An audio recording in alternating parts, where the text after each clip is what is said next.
So it's time to talk about Elvira, Mistress of the Dark, a movie I just finished watching. This is my second entry in my movie diary series.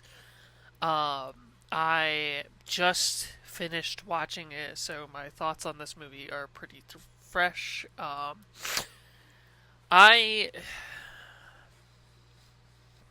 I can't tell if I liked it or not.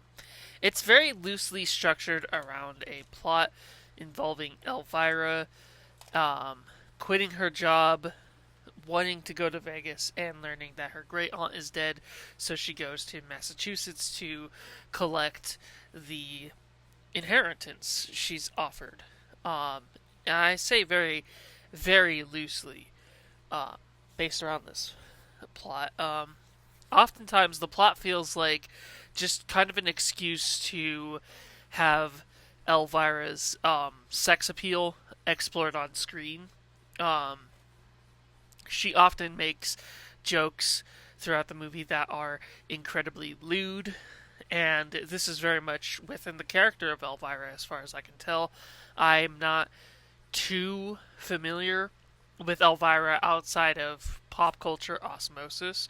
I did not grow up in the 80s, so yeah, I have no clue what it was actually like watching Elvira back then. But um, from what my research has told me is that she was um, more of a host for bad horror movies than anything else. But eventually a movie came out in '88, Mistress of the Dark, which is what I'm reviewing here.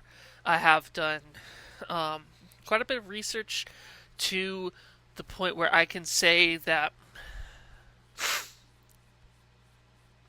this movie feels a little bit like wish fulfillment in a way, because something that happens a lot in the movie is Elvira ends up getting exposed to sexual harassment several times throughout the movie, and she reacts with um she reacts in a way where she's able to um like turn down the sexual harassment or even react with violence. And I've read up on Cassandra Peterson's life a little bit, and the reason why I say that's wish fulfillment is because Cassandra Peterson was subjected to a lot of sexual harassment and assault throughout her life, and particularly when she was younger and started um, in the industry she would be very familiar with. Um, identified with.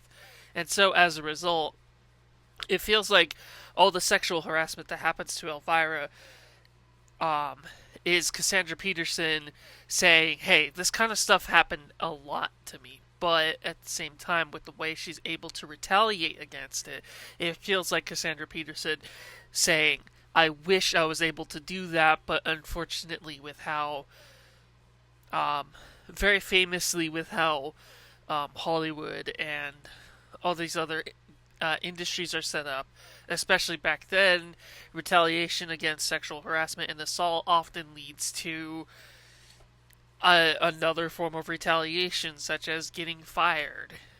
Um, in fact, the movie very much opens with Elvira getting sexually harassed at her initial job in the movie, um, which is presenting movies as she actually did in real life. Um, and she gets sexually harassed by the owner of the station, and she retaliates and quits. Um, and she has set up a thing for Vegas, but the thing is, the Vegas thing is way too much money. So she's like, shit, what am I gonna do? But then she gets informed that she has an inheritance due from her great aunt, She goes to Massachusetts to go collect it, and it ends up being a house, a dog, and a cookbook, as it is. Um, Now, as the movie progresses from there, um, this is where the central part of the movie really comes in, because the rest of the movie is taking place in this Massachusetts town. The citizens of this town are extremely conservative to the point that they say stuff that actual conservatives would say. For example, at one point in the movie, um, quickly after Elvira um, moves in, a lady says that with people like her moving in, um, what ends up typically happening is they do sexual education and hand condoms to kindergartners.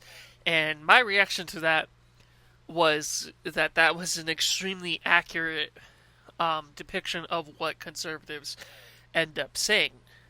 Um, like, that is a very real um, thing that conservatives believe. And so, on that part, the conservatives of the town are very much against Elvira. They're against the teenagers hanging out with her because they feel that she brings a bad name to the town. And I feel that that is an extremely accurate portrayal of conservatives. Um, Now, this movie is primarily predicated on Cassandra Peterson's performance as Elvira, and for the most part, I think she performs it well. She often says stuff that is um, very accurate to her character. A lot of the time, the movie does things so that way we can see her breasts bounce on screen or um, her ass jiggle on screen. So it does very much feel filtered primarily towards her sex appeal. Um, but the thing is, I can't tell if I really like the movie or not, because at the end of the day, the movie is very loosely formed around its main plot. It didn't feel like it overstayed its welcome. Um, it's only an hour and 30 minutes. And it doesn't feel like it wastes those hour and 30 minutes. But at the same time,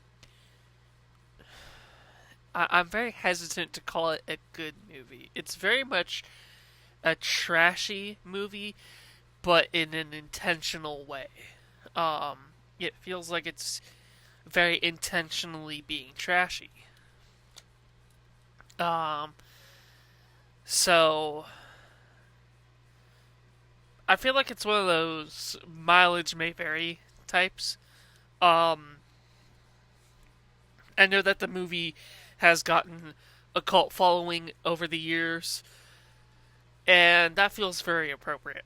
Um, it's very much a very lowbrow, not classy movie, and you have to kind of recognize that while watching it. Um, on Letterboxd, I ended up giving it 2.5 stars out of 5 because my opinion was that my opinion basically just comes down to Cassandra Peterson is what makes the movie works, but if you don't like her performance, if you don't like um if you don't vibe with it, ultimately you might not like it. It is mileage may vary. And as a result, I just walked away from it, unable to tell if I enjoyed it or not.